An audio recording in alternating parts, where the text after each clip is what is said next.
اعوذ باللہ من الشیطان الرجیم، بسم اللہ الرحمن الرحیم۔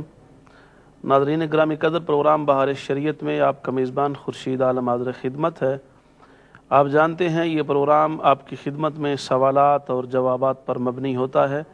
آپ کے سوالات کے جوابات قرآن و حدیث کی روشنی میں پیش کیے جاتے ہیں، اور الحمدللہ حسب معمول ہمارے پاس اسٹوڈیو میں آج کی محترم و مکرم مہمان شخصیت عالم اسلام کے عظیم اسکالر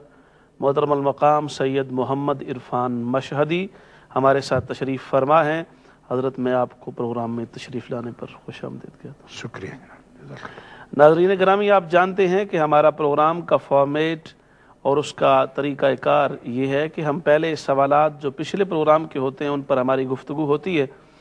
اور پچھلے پروگرام میں محترم عمران چودھری صاحب نے بلیک بن سے ہمیں کال کی، اور ان کی یہ آخری کال رہ گئی تھی جس پر گفتگو نہیں ہو سکی تھی ان کی بہت زیادہ انتظار کے باوجود۔ تو حسب وعدہ ہم پہلی کال انہی کی لے رہے ہیں، اور وہی سوالات میں حضرت کی خدمت میں پیش کرنے جا رہا ہوں۔ عمران چودھری صاحب نے حضرت پہلا سوال یہ کیا تھا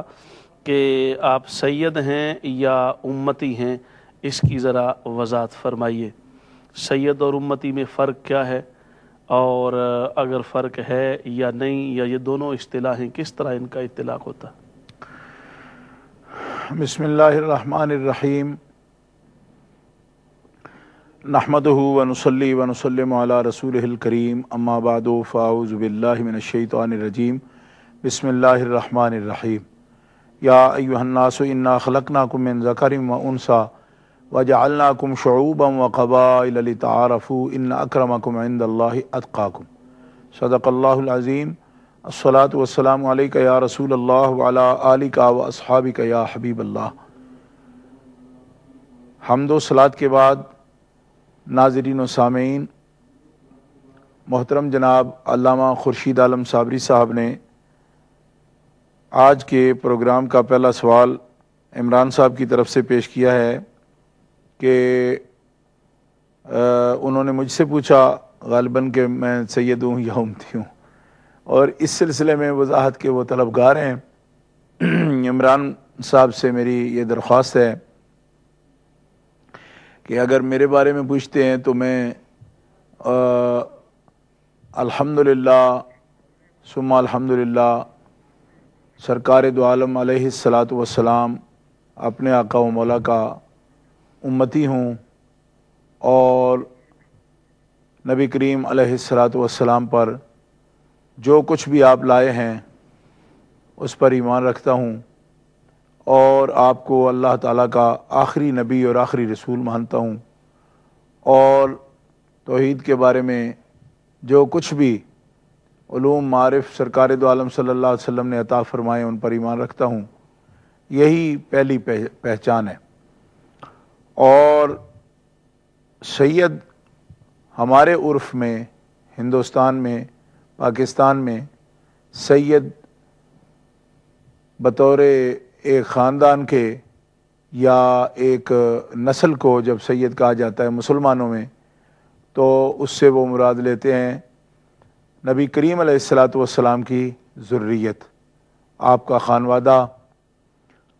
اس لحاظ سے یہ آخر جس کے بارے میں آپ نے سوال کیا، یہ خاندان نبوت میں سے اور اولاد حضرت مولا پاک علی مرضیٰ شیر خدا کرم اللہ تعالی وجہ الکریم میں سے ائمہ اہل بیت جو آپ کی اولاد پاک سے ہیں، سیدنا امام علی مقام، سید الشہداء امام حسین رضی اللہ تعالیٰ عنہ کی نسل پاک سے ہیں،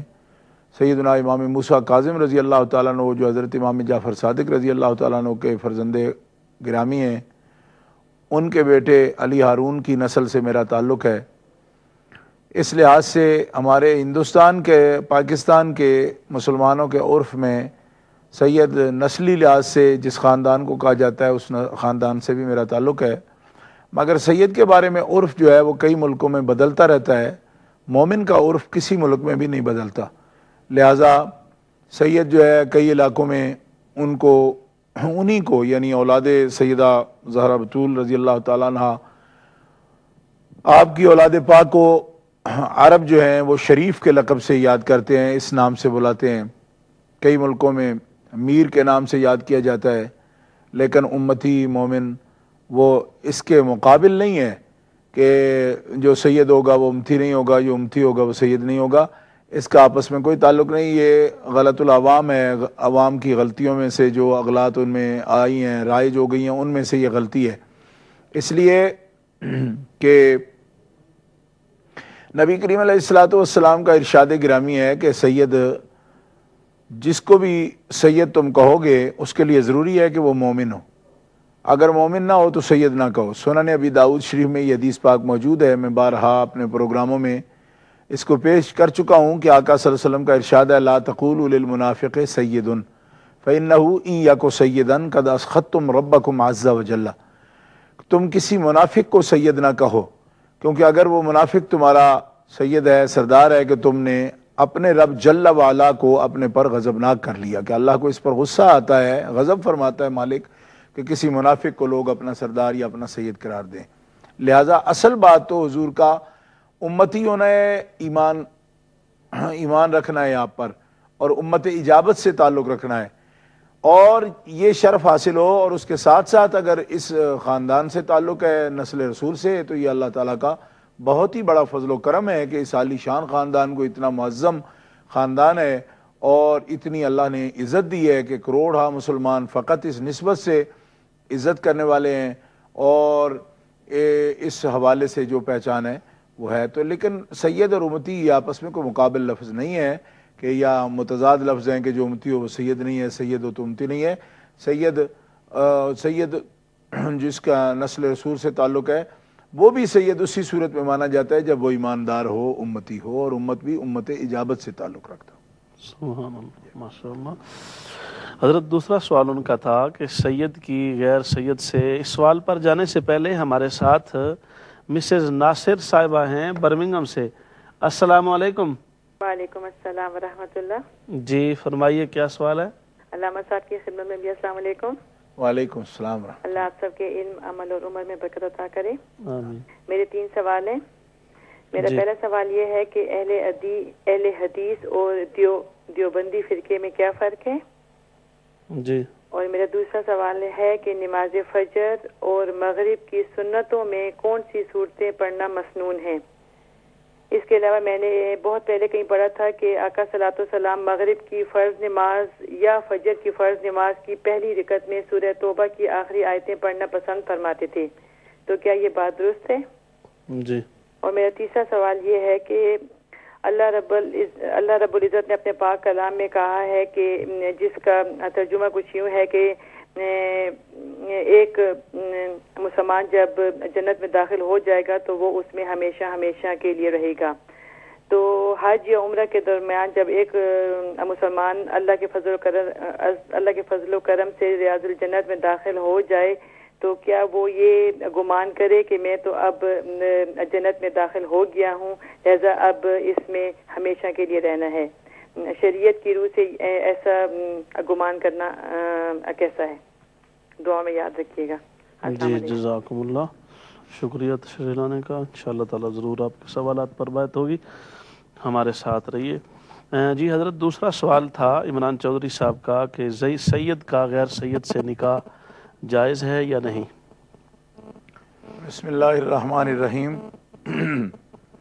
یہ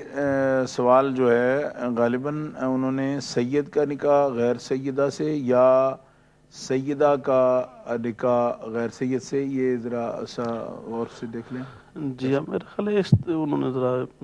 اس طرح سید کا غیر سید سے کہہ دیا تھا، شاید ان کے ذہن میں۔ ہاں نہیں، مطلب ہے ایک تو فریقین میں سے ایک تو ظاہر مؤنث ہوگا نا، جی جی، تو عورت ہوگی تو نکاح ہوگا، اس لیے دونوں کو سید کا غیر سید بنتا نہیں، جی سیدہ کا مطلب ہے غیر کہ سید اس طرح کا بنتا نہیں نا سوال، کیونکہ یہاں ہمارے معاشرے میں اسلامی شریعت کے اندر تو مرد کا نکاح نہیں ہوتا، تو مرد کا مرد سے نکاح تو نہیں ہوگا۔ میرا خیال ہے وہ چاہیے رہتے بھی دونوں کا بتا دیا جائے، بھی دونوں سید اور سیدہ، غیر سیدہ اور سیدہ اور غیر سیدہ اور سید۔ ہاں، اس سلسلے میں مسئلہ یہ ہے جی کہ جیسا کہ میں نے ابھی گفتگو شروع کرنے سے پہلے حصول برکت کے لیے بھی، اور چونکہ پہلا سوال اسی سے متعلق تھا تو اس میں جو قرآن مقدس کا حکم ہے اس کی مناسبت سے اس کی روشنی حاصل کرنے کے لیے جو اس آیت کریمہ کی تلاوت کی ہے، اس میں اللہ احکم الحاکمین جل وعلا کا ارشاد ہے کہ اے لوگو، ہم نے تمہیں ایک مرد اور ایک عورت سے پیدا کیا ہے، انا خلقناکم من ذکر و انثی وجعلناکم شعوبا و قبائل، ہم نے تمہیں خاندانوں میں اور قبیلوں میں، گروہوں میں بانٹا، لتعارفوا، تاکہ تمہاری پہچان رہے اور تمہاری آئیڈنٹی ہو۔ ان اکرمکم عند اللہ اتقاکم، یہ تمہاری پہچان کے لیے ہے، شعب و قبائل میں تمہارا بانٹنا اور شعب و قبائل میں تمہیں گروہوں میں پیدا کرنا تاکہ تمہاری پہچان رہے۔ لیکن ساتھ ہی ارشاد فرمایا ان اکرمکم عند اللہ اتقاکم، یہ تمہارے لیے وجہ اعزاز نہیں کہ تم شعب و قبائل میں ہو، بلکہ تمہاری عزت کا دار و مدار اس بات پر ہے کہ تم میں سے جو زیادہ متقی ہے، پرہیزگار ہے، اللہ کے ہاں وہی زیادہ باعزت ہے۔ لہذا اس پر کوئی فخر نہیں کرنا، یہ تفاخر کے لیے قبیلوں کا تعلق یا نسل کا فرق نہیں ہے، البتہ پہچان ہے تمہاری۔ تو اسی پہچان کو اسلامی قانون میں، اسلامک لا میں کف کا نام دیا گیا کہ برابر کے جو ہے نا وہ لوگ، وہ علم کے حساب سے، عمل کے لحاظ سے اور صنعت و حرفت کے لحاظ سے، یہ تمام اس میں، یعنی پیشے کے لحاظ سے اور وسائل جو دنیاوی ہیں ان کے لحاظ سے، اور اسی طرح ان کا جو اعزاز یا عہدہ دنیا میں ہے اس کے اعتبار سے کف کا اعتبار کیا جاتا ہے، اور اس میں دین کا بھی ہے، دین کا بھی یعنی دین سے شروع ہوتا ہے، پھر آگے جا کے ساری باتیں باقی آئیں گی، عرب کا، عجم کا، یہ سارے اس کے اندر قیود ہیں۔ اب یہ ہے کہ جو کف کا اعتبار ہے وہ فقہ کے اندر باقاعدہ اسلامک لا میں کف معتبر ہے، یہ مانا جاتا ہے کہ معاشرہ اور تمدن میں انتظام اور توازن قائم کرنے کے لیے کف کا خیال کیا جائے، اور یہ ہوتا ہے کہ لڑکی جو ہے جس کی شادی ہو رہی ہے اس کی طرف سے یہ دیکھا جائے گا کہ اگر اس کے اولیاء اور اس کے والی، اس کے والد، اس کا چچا اور اس کا خاندان، وہ رشتہ اپنے ہم پلہ لوگوں کو دینا پسند کریں گے جو ان کے برابر کے ہوں، یعنی ان کا جو سوسائٹی میں جو مقام ہے، علم، عمل، ان کے جو حالات کے مناسبت سے، ریاست کے حساب سے ہم پلہ لوگوں میں، اسی کو کف کہا جاتا ہے، اور اس کو شریعت معتبر جانتی ہے۔ کیوں؟ کہ انتظام کی درستگی کے لیے یہ ضروری ہے کہ ہم پلہ لوگوں میں وہ رشتہ طے کریں، چونکہ اسلام نے لڑکے کو اور لڑکی کو، نوجوان مرد کو اور عورت کو اپنے نفس کا مالک بنایا ہے، وہ اس بارے میں فیصلہ اپنا خود کر سکتے ہیں، اگر وہ عاقل بالغ ہوں یا عورت عاقلہ بالغہ ہو تو اپنے نکاح کا فیصلہ بھی خود کر سکتی ہے، لیکن اس پر ولایت استحباب اس کے والدین کو حاصل رہتی ہے، کہ مستحب یہ ہے کہ بچی جو ہے یا بچہ وہ اپنے نکاح کا فیصلہ کرتے وقت بھی شریعت کی روشنی میں اپنا جو رفیق سفر ہے اس کے انتخاب میں اسلامی ضابطہ کے مطابق اپنی پسند کا بھی خیال کرے اور اپنی پسند سے ماں باپ کو آگاہ کر دے، لیکن اس کے ساتھ ساتھ یہ ہے کہ اس کے لیے یہ تعلیم ہے کہ جو مستحب ولایت اس کے والدین کو حاصل ہے اس میں ان سے ضد بھی نہ کرے، یعنی کہ ان کی اس بارے میں اگر وہ آر سمجھتے ہیں کسی جگہ رشتہ دینے میں تو اس کا لڑکی کو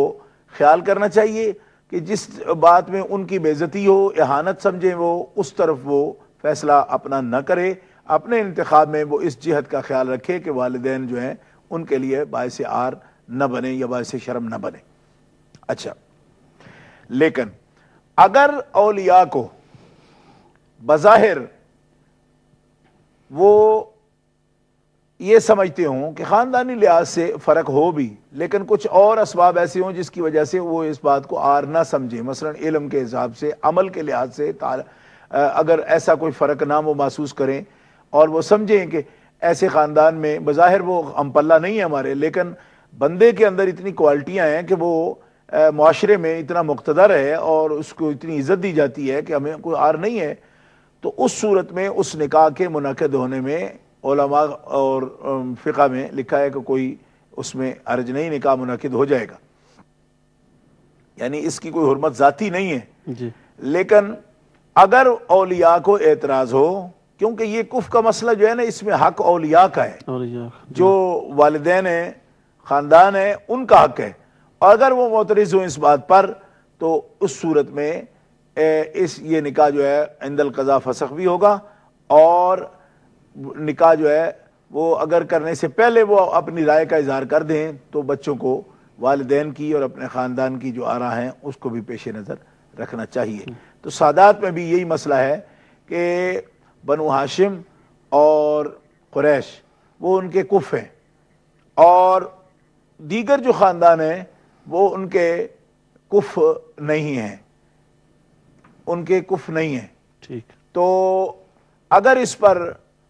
صحیح النسب سادات کو اعتراض ہوتا ہے کہ وہ رشتہ دینا عار سمجھتے ہیں، تو اس صورت میں وہ نکاح کا وہی حکم ہے کہ وہ عند القضاء، اگر وہ کسی نے کر لیا ہو لڑکی نے تو عند القضاء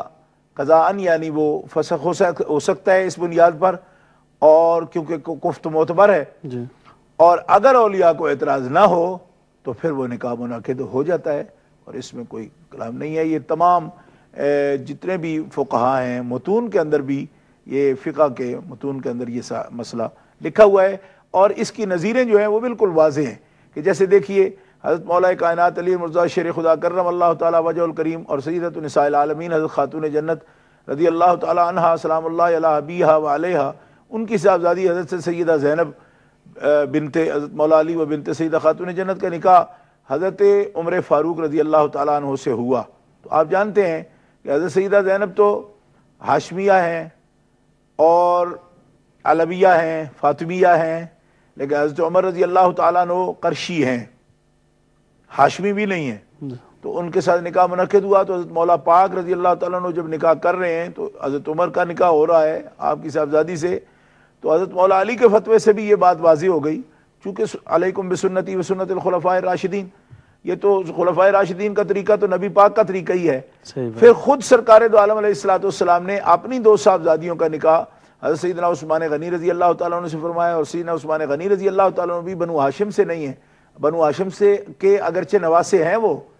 یعنی حضرت عبد المطلب کے وہ نواسے ہیں، لیکن ان کے ددیال جو ہیں وہ بنو امیہ سے ہیں، تو ان کے ساتھ نکاح۔ اسی طرح ابو العاص جو ہیں، جو حضرت سیدہ زینب بنت رسول کریم صلی اللہ علیہ وسلم یعنی نبی پاک صلی اللہ علیہ وسلم کی بڑی صاحبزادی کے جو شوہر ہیں وہ بھی عبد العزیٰ کی اولاد سے ہیں، جو بنو امیہ کے یعنی جو ہے امیہ کے بھائی تھے، تو بھائی عبد العزیٰ اس کے خاندان میں سے ہیں، اور یہ ابو العاص جو ہیں یہ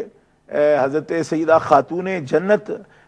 کی والدہ محترمہ حضرت سیدہ خدیجۃ الکبریٰ رضی اللہ تعالیٰ عنہ ام المومنین مخدومہ کائنات، یہ ان کی سگی بہن کے بیٹے ہیں ابو العاص، جن کے ساتھ نبی کریم علیہ السلام کی بڑی صاحبزادی صاحبہ حضرت سیدہ زینب رضی اللہ تعالیٰ عنہ کا عقد ہوا، اور ان کی بیٹی حضرت امامہ سے حضرت مولا پاک شیر خدا نے حضرت سیدہ خاتون جنت کے وصال کے بعد نکاح فرمایا۔ تو ابو العاص بھی قرشی ہیں، قریشی ہیں، ہاشمی نہیں ہیں۔ تو نبی کریم علیہ السلام کی اپنی بیٹیوں کے نکاح جو ہیں وہ قرشیوں سے ہوئے ہیں، اور اسی طرح حضرت سیدہ خاتون جنت کی بیٹی اور مولا پاک کی بیٹی جو ہیں سیدہ، ان کا نکاح قرشی سے حضرت فاروق اعظم رضی اللہ تعالیٰ عنہ سے ہوا ہے۔ تو اس سے یہ معلوم ہوتا ہے کہ سید جن پر اطلاق کرتے ہیں لوگ، تو اس میں یہ خاندان نبوت میں جو ایک کف ہے، تو اس کے اندر معلوم ہوتا ہے کہ قریشی حضرات جو ہیں وہ بھی کفی ہیں، کیونکہ ان کے ساتھ نبی کریم علیہ السلام کی اپنی صاحبزادیوں کا نکاح ہوا، اور حضرت مولا پاک اور سیدہ خاتون جنت کی صاحبزادی صاحبہ کا بھی ان سے نکاح ہوا ہے۔ جزاکم اللہ، بہت پیارا جواب ارشاد فرمایا۔ ہمارے ساتھ شاہد مجیدی صاحب، مجید فاروقی صاحب تشریف فرمائے، سوری۔ السلام علیکم فاروقی صاحب۔ وعلیکم السلام ورحمۃ اللہ وبرکاتہ۔ علامہ صاحب آپ ٹھیک ہیں؟ جی الحمدللہ۔ اور قبلہ شاہ صاحب کی بارگاہ میں بہت بہت سلام۔ وعلیکم السلام ورحمۃ اللہ۔ سوال یہ تھا کہ آج کل اس حدیث کا بڑا چرچا کیا جاتا ہے کہ میں سرکار مدینہ صلی اللہ علیہ وسلم نے فرمایا میں تمہیں اپنی کتاب اور اہل بیت کو چھوڑ کے جا رہا ہوں، اور یہ لوگ آیات بھی جو ہمارے پاس قرآن ہے اسی کی پڑھتے ہیں، مگر ان کی جب کتب کا مطالعہ کریں تو یہ تو اس قرآن پاک کے انکاری ہیں، ان کی موت